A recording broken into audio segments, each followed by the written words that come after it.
Hello, my beauty. So I thought I would delve into the 15th card of the tarot, which is the devil. The devil in tarot represents slavery and bondage. And it also represents the shadow self. It represents pessimism, excessive dependence. So that's co-dependence in relationships, greed, the inability to constrain yourself, fear, oppression, slavery, addictions, cruelness, rottenness.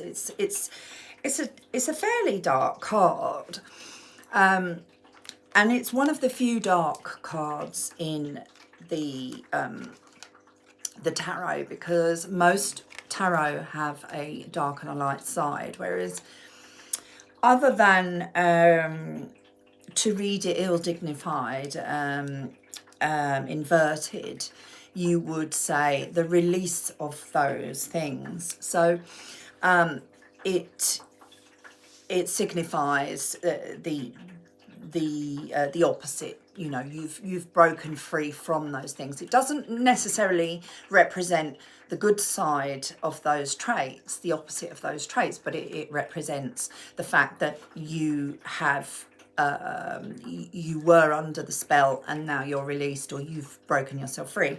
Breaking yourself free is very relevant with the devil card, because the devil is about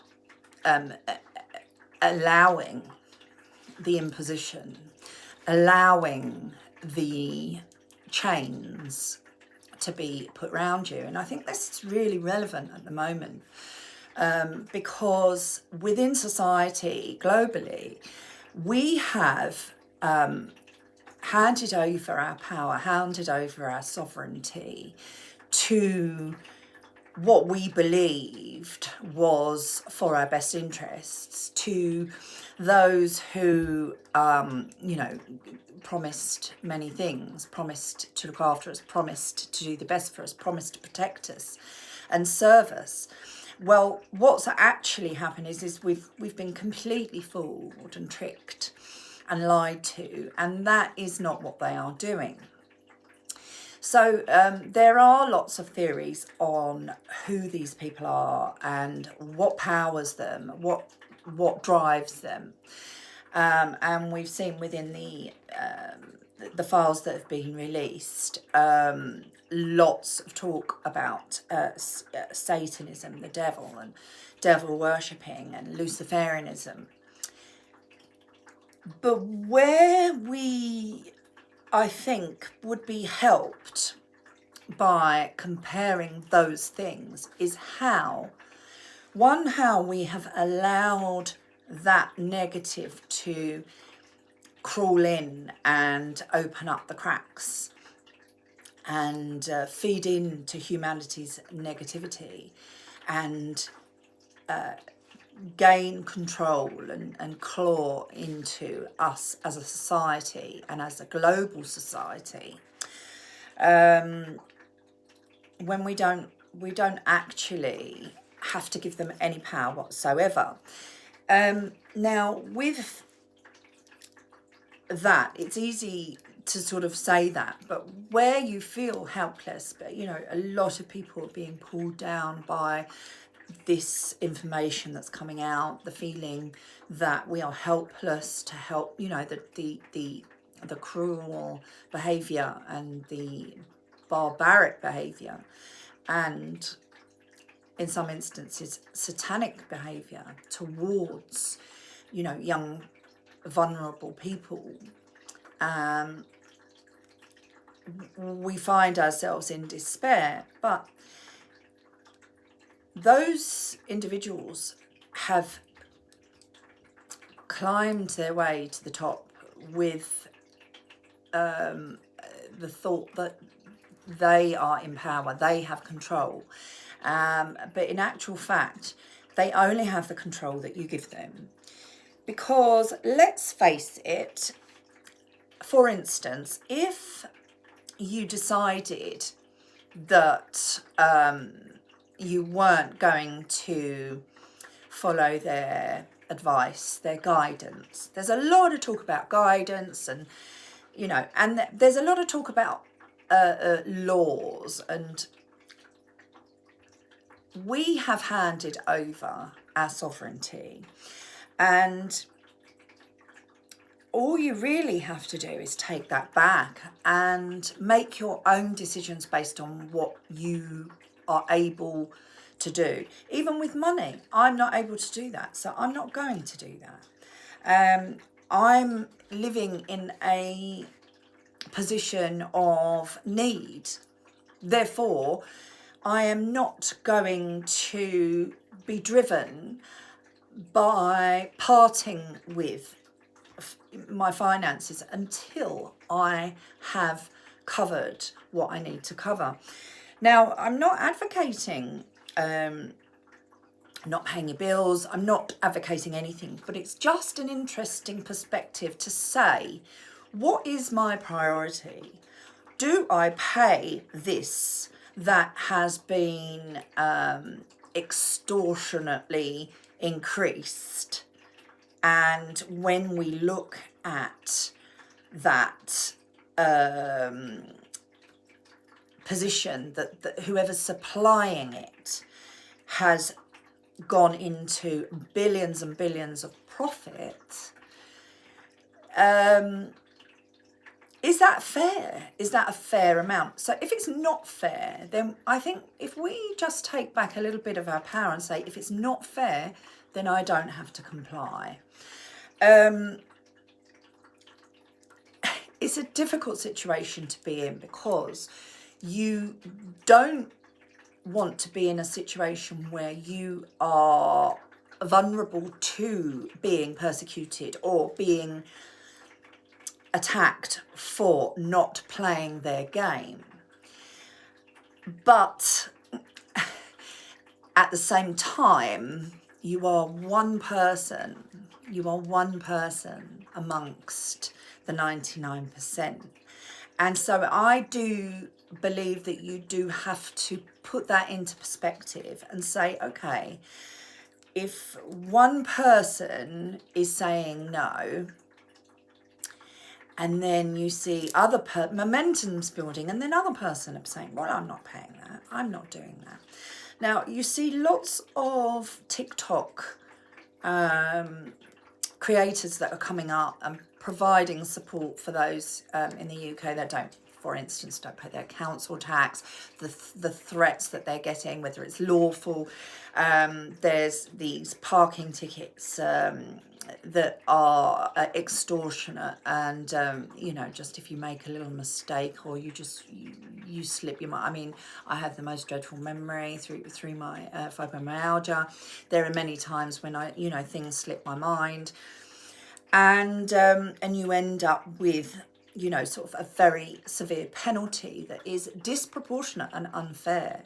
Well, if it's unfair, then you need to have strength in your conviction that you are right to oppose that. So with that in mind, we have a lot of human traits that align with what the devil represents. So in all of those areas, we can name a human trait whereby we believe, and that's what I've just sort of outlined in corporate extortion, shall we say, daylight robbery. My grandmother used to call it, it's daylight robbery. And it is daylight robbery, and we've just carried, it's just the way it is, it's just the way it is. Well, it isn't the way it is, because it's only the way it is if you comply, you see. But in relationships, in our everyday lives, we are still allowing ourselves to be controlled. One of those things that has come up through these files, again, it used to be sort of referred to as a Stockholm syndrome, whereby it's named after a situation whereby an unarmed person took many hostages. I think it was in a financial institution, possibly a bank or something like that, anyway, in Stockholm. And he took hostage many people who were in the institution at that time. And he kept them there for a long, long time. And of course, the authorities outside were trying to communicate with him, trying to negotiate with him.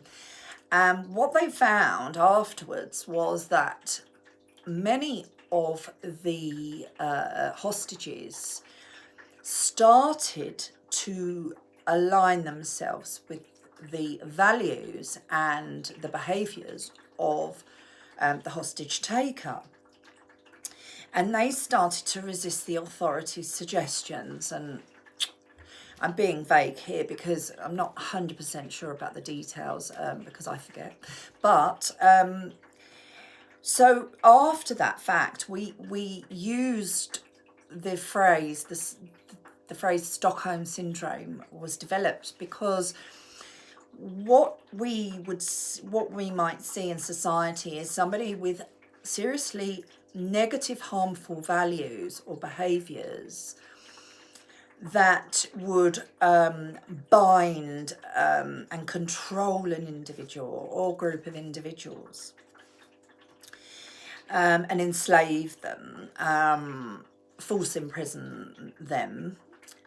But then, because that individual found that that prospect was so threatening to their values and to their life energy, that they adopted alternative values so that they can, and I'm not a trained psychologist, so that they, if they are aligned with those values, they no longer become a threat. And what we also see now from victims, from survivors of abuse and trauma, is a similar, but not quite the same, phenomenon called trauma bonding. So whereby they are so traumatized, their energies that have been created during that trauma become bonded to that individual, and therefore they are unable to build that strength to step away or to move away. So we have a lot of people that say, well, you know, if they're abusive, why didn't they leave? Especially in domestic abuse cases, why didn't they leave? Now, that will play a part. They are trauma bonded. And also, abuse in itself and trauma, somebody performing a traumatic act towards someone, really does break down their self-esteem, their energy, their sovereignty.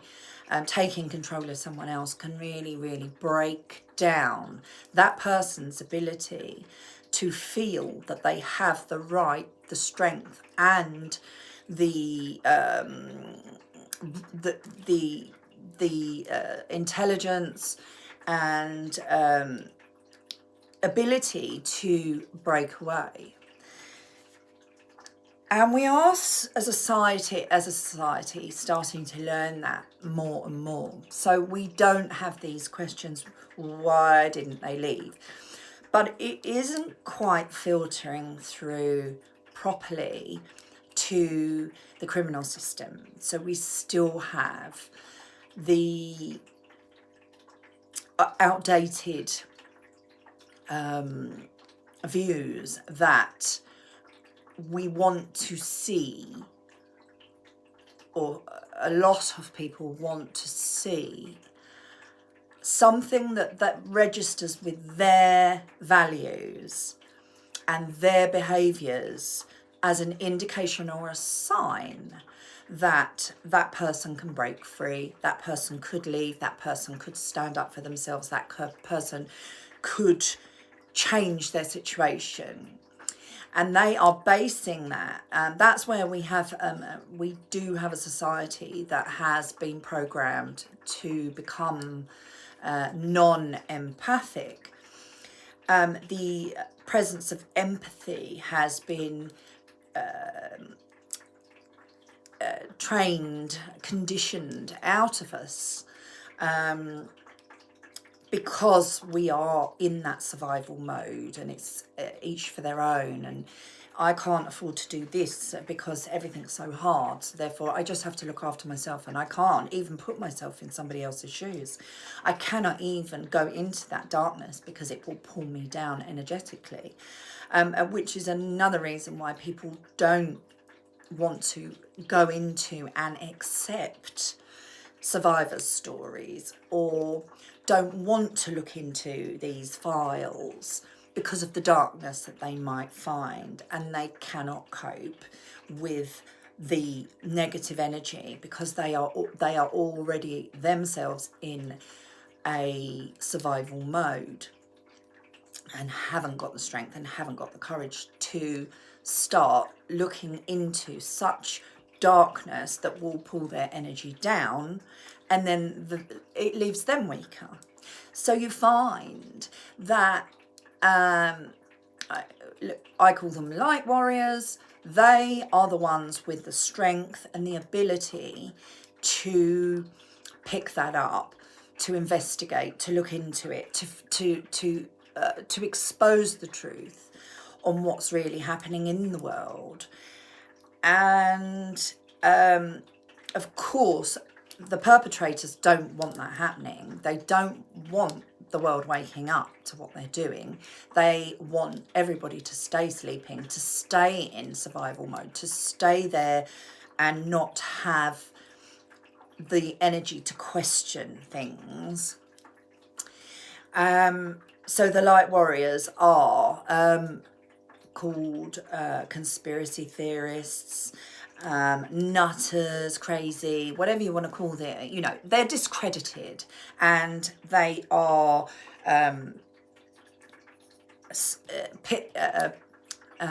often their platforms are taken away. I mean, the YouTube channels that get removed, or the programs that get removed because people are talking truth. The light warriors are trying to expose injustices.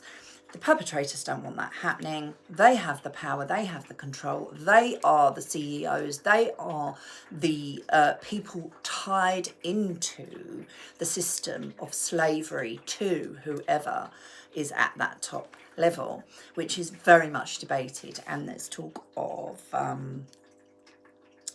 of alien reptilian people, Draco people, a spiritual war of the devil and against God.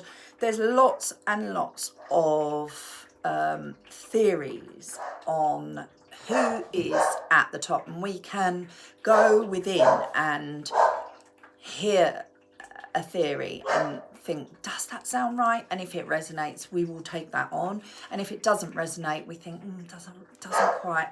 As long as we're open mind and willing to change the facts, change our minds as the facts change, and always keep that present explanation as a temporary one until a new and better explanation comes along that makes more sense. so that, you know, we don't remain fixed in our ideas. And I mean, evidence has been twisted too. So again, the perpetrators, Basil thinks something's happening, which is not happening, because otherwise it would have happened by now. So sorry about the barking. But the perpetrators, again, want to control that narrative, and I've lost my thread now. Anyway, thanks, Basil. So going back to the card of the devil, number 15. Now, it's interesting because I was born on the 15th, and actually the 15 in numerology symbolises a blend of creativity, change, personal growth. And it combines the energies of the 1 and the 5, leading to 6, which represents harmony and family. So it's almost the flip side of the devil, which ties into the inversion that the devil creates. So the devil will bring up lies, as we have said, within these files, and these people controlling the narrative, taking people out, people dropping, people who have initially come out to discuss and share their stories about what's happened to them, found rolling around, or, you know, by the wayside, gone, let's say, gone from this world. And there is concern that it's each person that is trying to bring their story up, they are being shut down, and that whether that's shut down physically from this world, or whether that's taking their information from YouTube, or ruining their reputation, and suggesting that they are crazy, all those things. So with the bondage that the devil imposes, we, as I've suggested, we can make the choice not to be bound and not to be controlled. So that is a choice that we are making.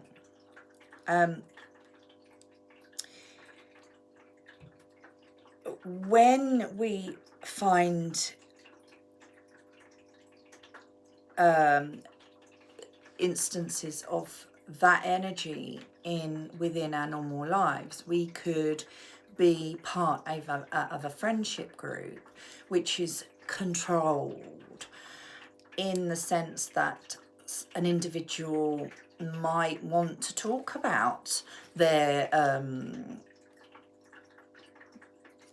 conspiracy theories, their thoughts on what they've heard in everything's falling down around me here, as usual, and they may find that they are mocked or suggested that they're crazy. And often someone who is in fear of standing up to this type of bondage, this type of control, doesn't feel strong enough, will try to talk others into doing the same thing. And sometimes those individuals, when they see someone standing up and saying, no, I haven't done that. I mean, a good example of that is when everybody was told that they had to, you know, during the COVID, that they had to have these vaccines, everything. And there were individuals who said, yeah, that doesn't feel right to me. Doesn't feel like I've had COVID. I'm alive. it just doesn't, yeah, and like putting something, you know, sort of essentially harmful to me into my body just doesn't. And there was a massive backlash against anti-vaxxers who were speaking out publicly, and there was lots of pressure, and again there was, you know, a lot of mocking and a lot of negative control dramas put onto those individuals within their families, friendship circles, to say, you're being selfish, why aren't you doing this? And so it's almost like the devil handed over his work. Satan's just getting his book out and saying, right, this is what you do. I'm going to hand it over to your friends and family, and they're going to take the baton and they're going to do it. That's another way how this negative bondage has spread within society, because those who are in control have tapped into fear and negative behaviours and negative pressure, handed it over to society to do their work. We see a lot of this on TV, on social media, whereby, you know, you've got the keyboard warriors, the trolls. They will see somebody being positive, they'll see somebody creating an alternative, more freedom-based idea, and then the negative flow of energy takes over these individuals, and they start hammering down these positive ideas, positive movements, whilst behind their keyboard. And it spreads very, very easily, because fear is one of the most powerful negative energies that we experience as humans, but also beyond the human world and beyond space.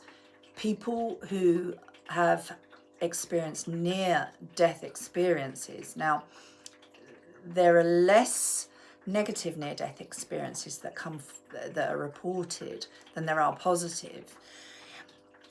We don't really know. I mean, statistics can be incredibly deceiving, because we don't know why they're keeping. Could they be keeping quiet? Could they be ashamed? Could they just not have the strength to discuss these experiences because they are so dark and they are fearful of them? Or is there a genuine imbalance on the experiences that are being had? But those who can experience negative NDEs, near-death experiences, can report of that same fear, those same negative feelings. And it's not until,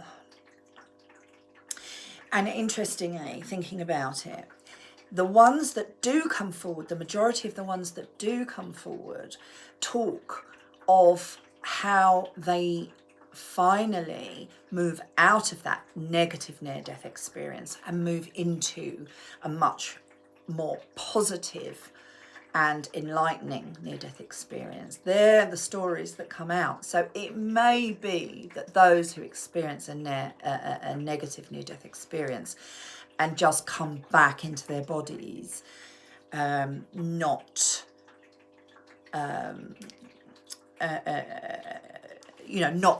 going on to discuss those experiences, may just be still stuck in that feeling of fear and not wanting to discuss it. But these people experience all such more exaggerated hideousness that they experience. And there's one man who flatlines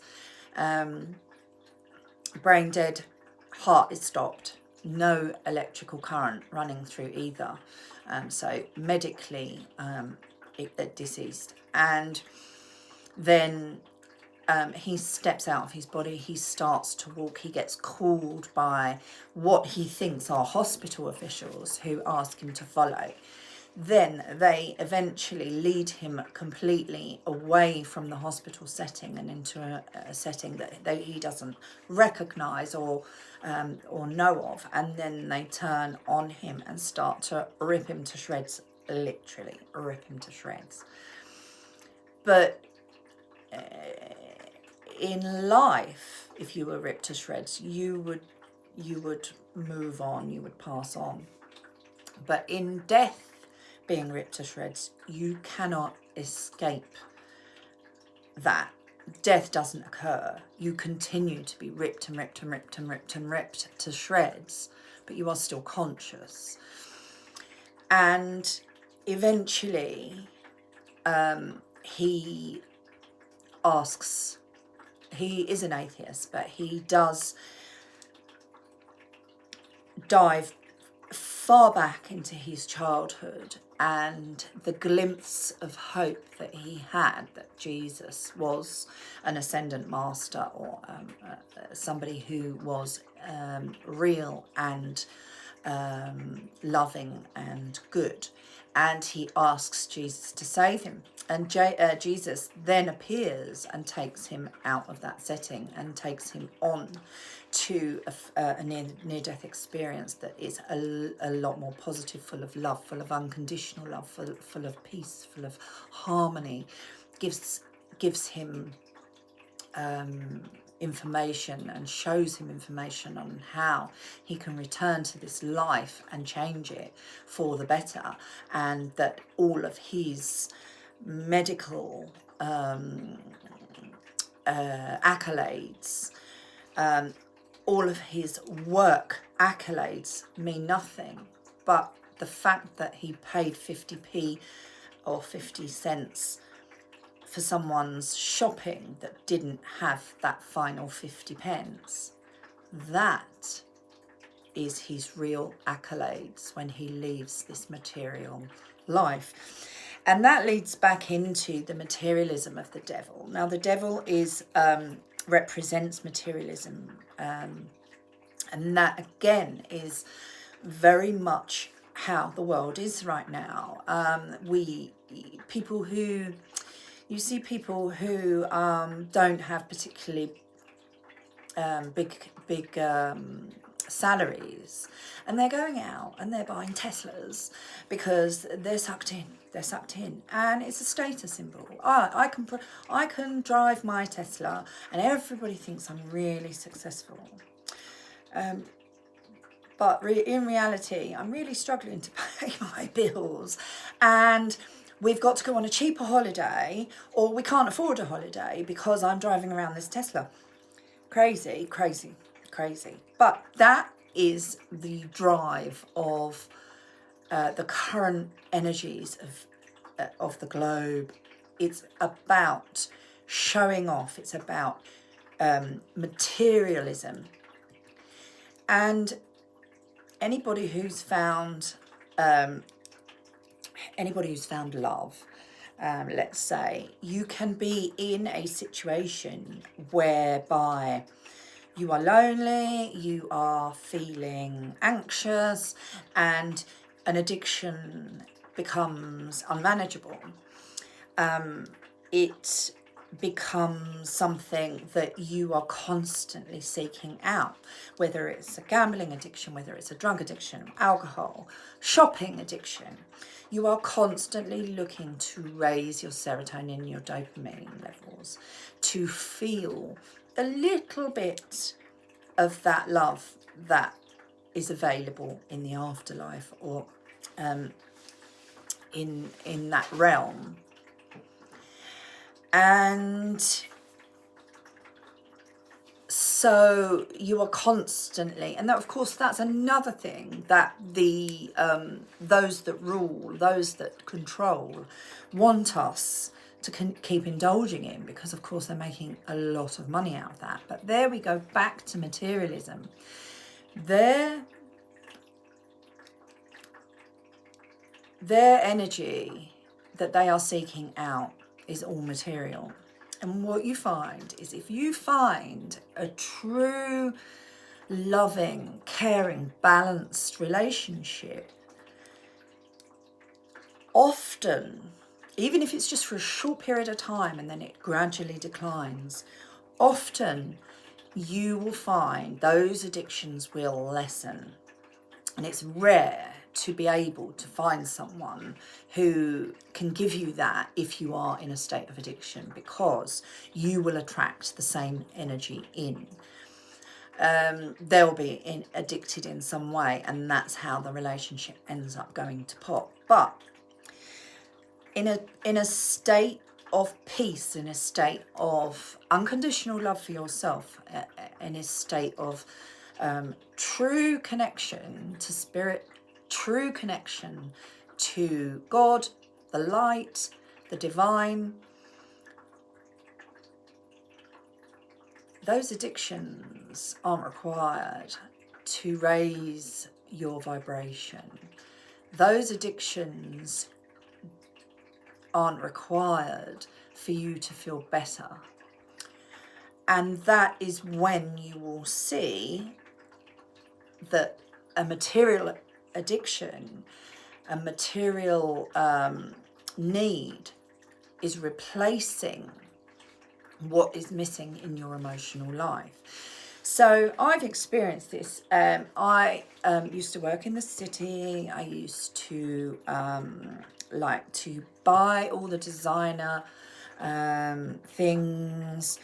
I used to enjoy luxury. And then when I fulfilled one of my life purposes, which was to become pregnant, it ended up being twins, double the joy. And I believe that that is one of my life purposes, was to be a mother and to bring up those children with the most balanced, loving values that I know to be true, so that they can continue in this life, they can lead in that area once I am no longer here. I didn't buy a thing. I found purchasing baby things a little bit overwhelming as well. So I didn't go into buying the baby stuff. Everything was left. I didn't buy a thing because I was so emotionally fulfilled, filled with love for the universe, that I had finally got my wish to become a mother. And it was staggering, the difference. Sitting in that energy, thinking, I need this to help me, I need that to help me, I need a new top, I need a new this, I need a new lipstick, I need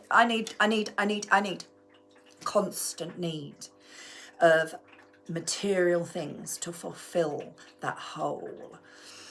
Again, addictions, substances, alcohol addictions, it's trying to fill a hole. And when I finally filled that hole, which was that desire to fulfill my purpose, to have a couple of buns in the oven, only wanted one but ended up with two, even better.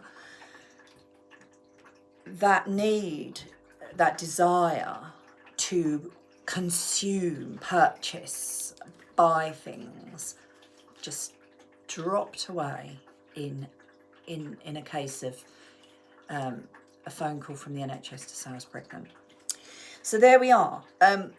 That's a real proof to me that I didn't need material things, and that material things were replacing my emotional well-being. So that's a really good way of sort of understanding addictions, and therefore we can, if we truly understand that, and if we truly take that on board, we can really, really show those who are addicted compassion, because all they really are individuals just wanting love, just wanting that peace of mind, just wanting to experience peace and contentment within themselves, within their own individual mindset and soul, a soothing state of mind for your soul. And we've all been there, haven't we? Haven't we? If we're honest, we've all been there. Even if it was just a small child who felt, I want my parents' attention, I'm feeling a little bit chaotic, I want my parents' attention, and my parent has said, I'm busy, go away. And that feeling of not being fulfilled, what does that child then go and do? Child goes and seeks out something to replace that. They're replacing it. You know, you've got a lot of parenting that feel pulled, absolutely compelled to do what they've been told to do. And UK government, get back to work, get back to work. We will give you more money if you get back to work. And so we will reward in every way those that get back to work, because we are then rounding off our cunning plan to keep those in a cycle of consumerism, the slavery of materialism. There are, you know, these children that have had to replace love with some kind of material thing, and that's how they will go on. They will continue to be materially seeking individuals and using material things to soothe them. And these individuals that are at the top of the pyramid, and it is a pyramid, these individuals, and it'd be lovely to know, one day we will find out who that little tiny little tip of that pyramid is. These, and it may be that they are the top of this pyramid, but then up there the bottom of some other pyramid. It could be infinite.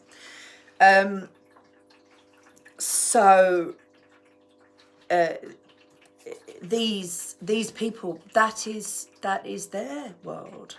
That is, yes, the consumerism.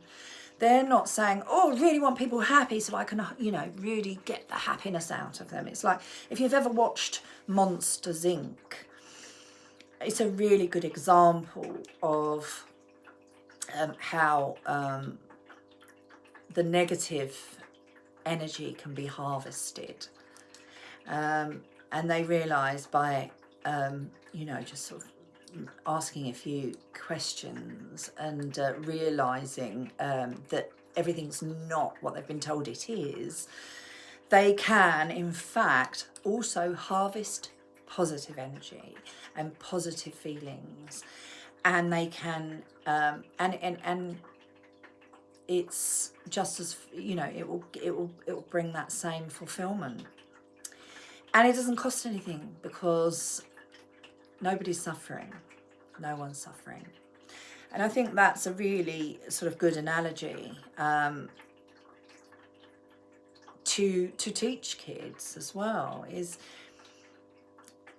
a lot of children will seek negative attention because they're not able to get their needs met by positive behaviour. So there we have it. Lots of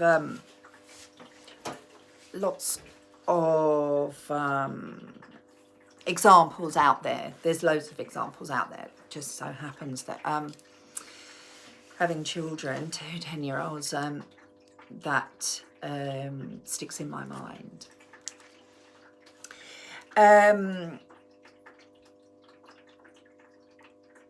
So another thing that keeps the devil's work rotating and firmly in place, is if you have been subject to an oppressor, somebody controlling you, somebody making you suffer, and you find yourself finally breaking free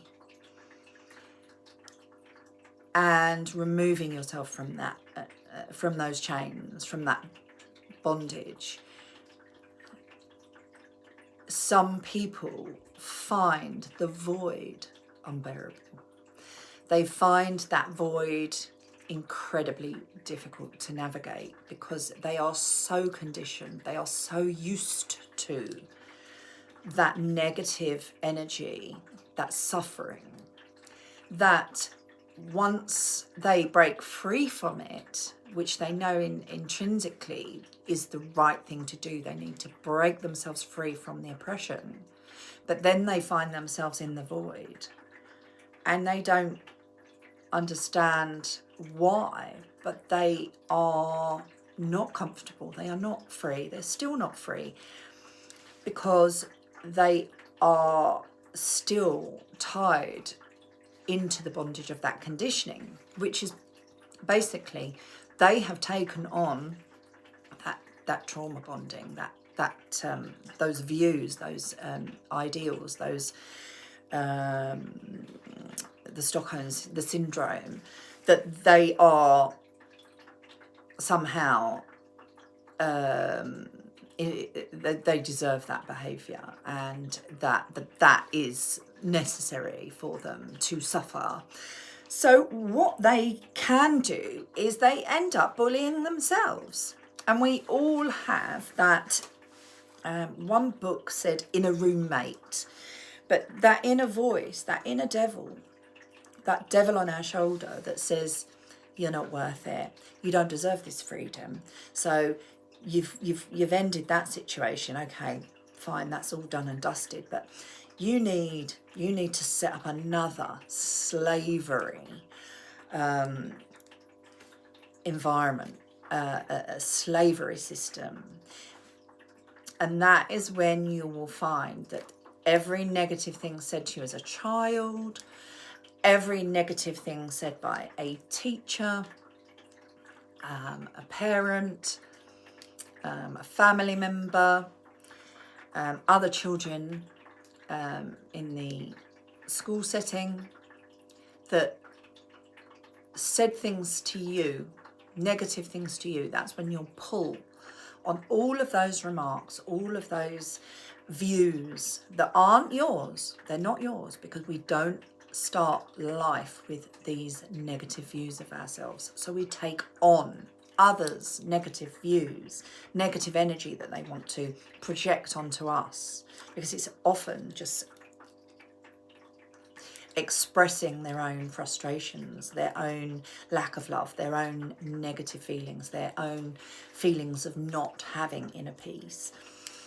They project those onto us, and then we take them on as our inner devil, our devil on our shoulder, that then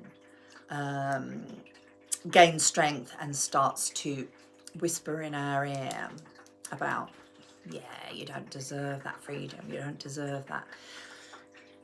So we become our own oppressors. And if you find yourself doing that,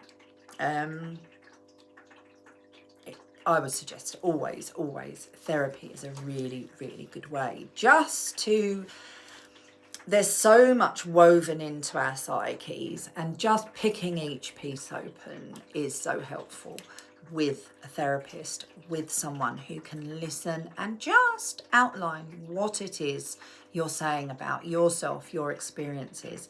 Just repeat it back to you so you can hear it from another person's mouth is incredibly, incredibly useful in how we perceive things and how they become our reality.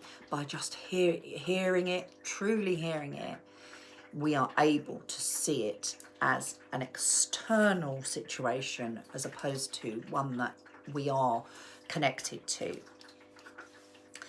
Again, materialism. codependency, that feeling of not being able to survive and thrive on our own. Therefore, we need that relationship, whether it's a person, whether it's a parent, whether it's a partner, whether it's a substance, whether it's workaholics. We are codependent on that other energy, and therefore we are not standing in our sovereignty. We are not, and we're reinforcing the fact that we are weak and that we can't cope and we can't do this without something else, whereas we can stand alone. We can always stand alone. We just have to give ourselves a talking to and fully dispel the devil on our shoulder. Devil on our shoulder is responsible for so much in our lives, so much failure, so much criticisms of failure, perceptions of failure. There is no failure, there is just experiences that will teach us something. So I've talked a lot about the devil today and the devil on your shoulder. So what I want to just move on to, because you cannot put a YouTube or put an episode out without talking about our current point in the calendar, which is the new Chinese year of the fire horse. Now, the fire horse, the year of the 2025, the year of the snake, where we shedded old beliefs, old systems, old feelings, old paradigms. Get rid of what no longer serves you. So there was a lot of breakups in the year of the snake. There was a lot of closing down relationships that brought you down. A lot of closing relationships that were no longer aligning with your values, with your energy. A frequency mismatch.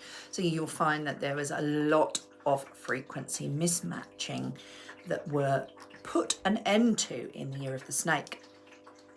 And now we've moved into the year of the fire horse. Now, the year of the fire horse is a fast-moving, dynamic energy.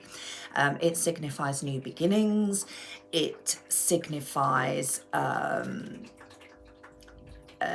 momentum, no holding back, independence, courage, strength, action, and very much fresh new starts. So if you can do your shadow work on your devil, get rid of that devil on your shoulder, knock him off, allow the angel to strengthen, you can move into that fire horse energy whereby there are new beginnings. Now, the new beginnings, not only from the fire horse, we are also within the Western astrology seeing the alignment of planets throughout February, March and April, whereby new beginnings are exploding. There are new cycles, 6,000 year cycles where planets have not been aligned for 6,000 years, 2,000 years. There are many planet alignments that have not been in place for thousands of years, and all of those together with the fire horse energy suggest that 2026 is a major fresh start. Well, who doesn't like a fresh start? I mean, people don't always like change, but if we look at it as a fresh start says clear away the old, clear away the negative, clear away all of that bondage that tied us down in 2025, that we got rid of, rinsed away and dispelled from our energy fields. So, what a lovely point to end on. new starts, fresh new starts. You'll find new relationships with those fresh new starts. You will find those relationships will be stronger, more positive. They will serve you better.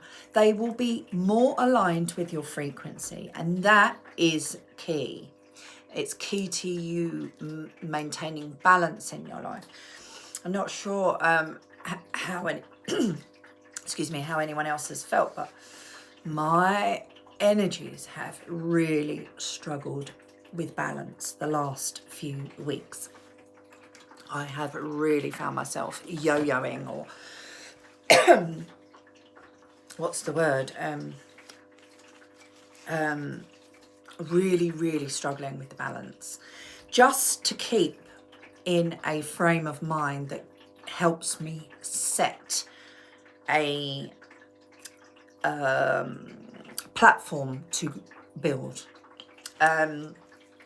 So that is part of my life plan. That is part of my life point of growth at this moment.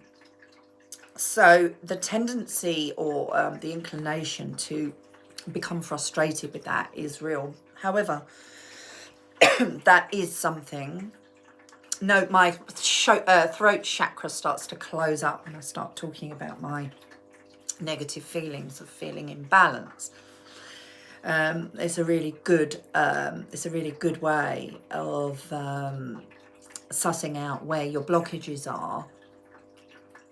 If you find those physical responses, mine is talking about the frustrations that I'm having, and I'm trying to do that now, and my throat chakra is becoming overwhelmed. But anyway, so yes, we have to honour our journey. We do have to honour our journey, and we do have to accept that not every moment we're going to feel zen and balanced and everything's groovy and everything's okay, because that's not it's not how life unfolds. And also we are coming to a close of that shedding. We are, if my energies are aligned with the planet and the solar system, those energies are, those negative cycles are closing off. And we are in a transitionary period where new beginnings are coming in. And so that transitional period is a period of stillness. Now, we often find it hard and frustrating to deal with periods of stillness. I struggle with periods of stillness, and that doesn't mean physical movement. I'm not one that has to be, I'm not a Monica going around dusting and cleaning or busying myself, but my energy, my future thoughts and plans will struggle if there isn't a certain amount of new thing. This is what I'm doing now. The old thing's coming to an end, and I'll work on that until it comes to an end. But now I'm in a period of transition, and I just want to get onto that new stage, that new vibration, that new energy. So I'm chomping at the bit. The fire horse is chomping at the bit, and that is very much my energy right now. So for my fresh new start. So so there we have it. So what I thought I would do is a card for the collective. Now, a card for the collective with the Crystal Wisdom Oracle cards, and they're actually lovely. There's a pack of about 50 something, 52, 54, something like that. And these are really good divination cards, or rather oracle cards rather than divination cards. Oracle cards so that you, if you are feeling that sense of irritation, frustration, something's not aligned, you're not at peace with yourself. What do I need? What crystal do I need today? So I'm in the process of trying to make sure I've got each of the crystals mentioned. Some of them I haven't got yet, and some of them are quite rare. So you have to be careful with rare crystals, because when you're trying to purchase a rare crystal, there are anything that's rare will be faked.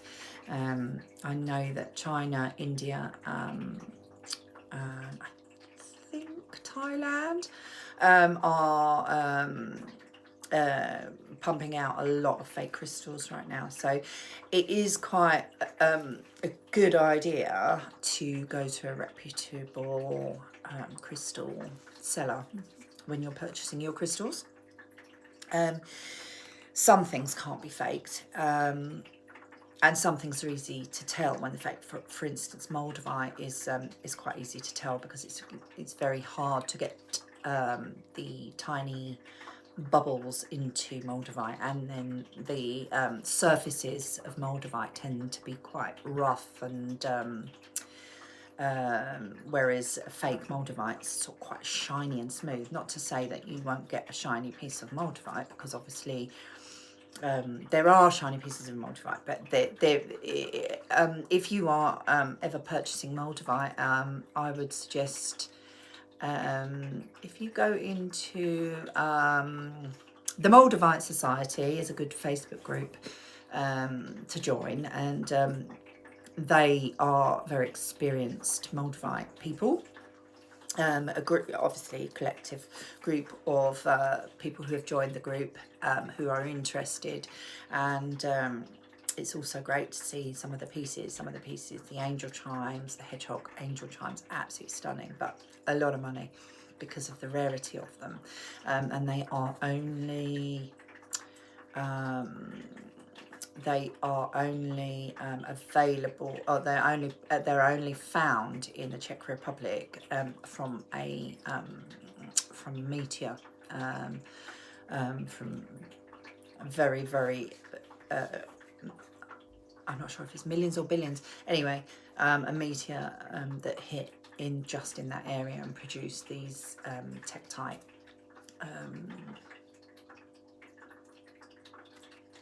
crystals, glass.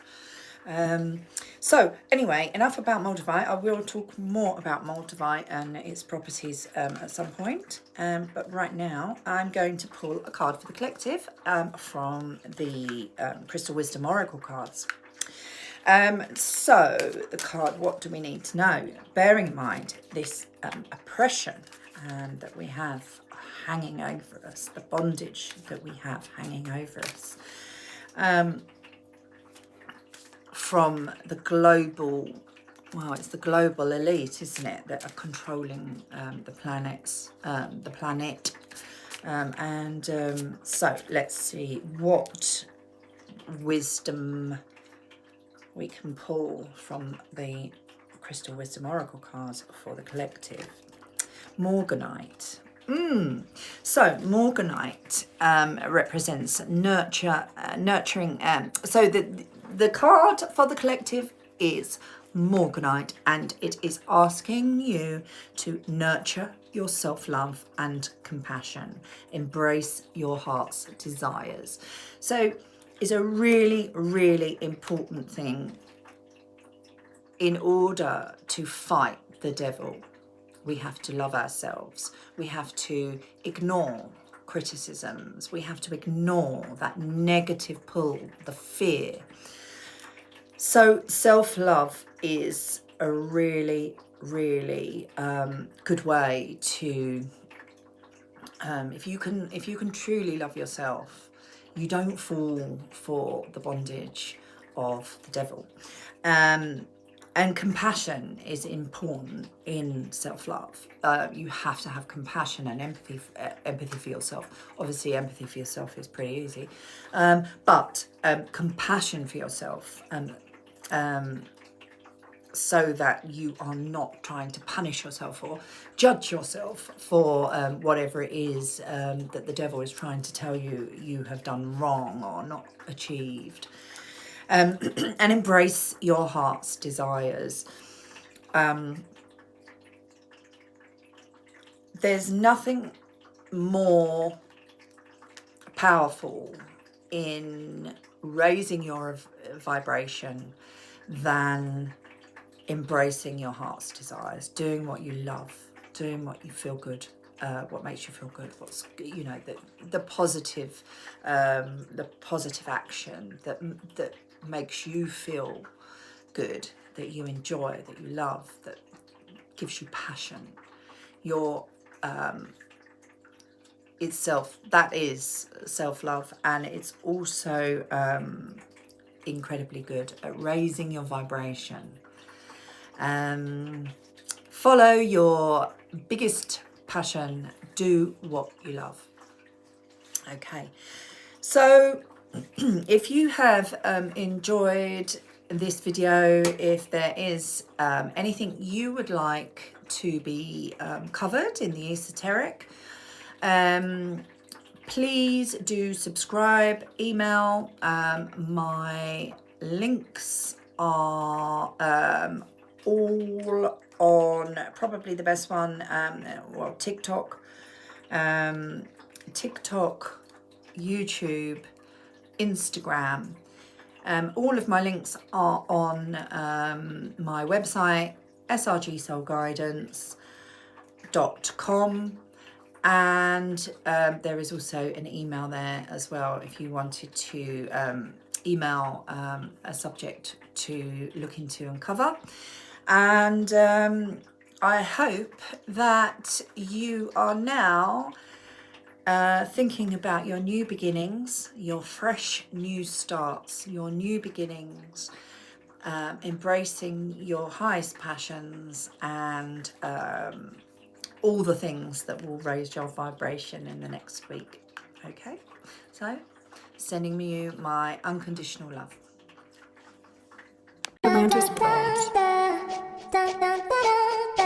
Showing